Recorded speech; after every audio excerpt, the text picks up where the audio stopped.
Hello, good morning. So may ginagawa akong post ko na Filipino lang ang language pero na-delete eh. Nag-lowbat yung iPhone ko.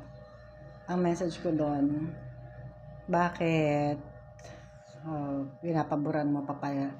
pinapaboran mo pa yung international body na nakikisawsaw na parang ang gagawin ngayon tanggalin yung present president, tapos kunin nila yung ex-president na parang pag-eksperimentuhan lang nila, 'di ba? Para malaman nila kung ito ba talaga yung bansa or mga taong lalaban sa kanila. Kasi 'di ba?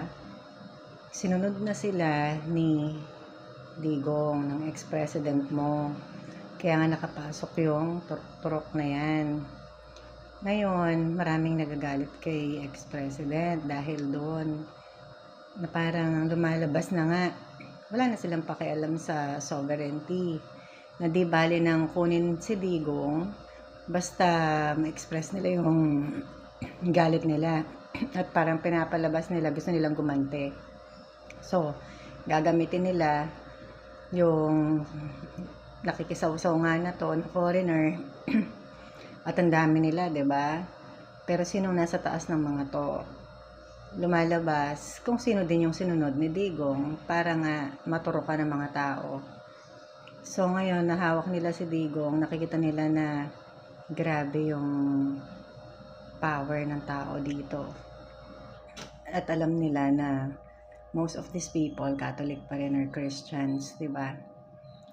At hindi natin alam sino or anong mga entity or forces ang susunod nilang tatraidorin at malalabas, magiging collateral damage na lang nila na parang naiisip ko huhudasin din nila, 'di ba? Na parang si Judas kay Jesus, na kahit na kasamahan nila o kasabot nila sa conspiracy, bandang huli, 'di ba, kahit sa kapatid merong din ganyan, nanghuhudas sa'yo, hindi mo alam kung sino sa mga kapatid mo ang talagang mangsasalba sa'yo. So ganito rin, para magkakapatid sila or nasa isang pamilya na ang nasa taas, ito yung own, 'di ba? Baligtarin nyo na lang. So itong own na to, bandang huli,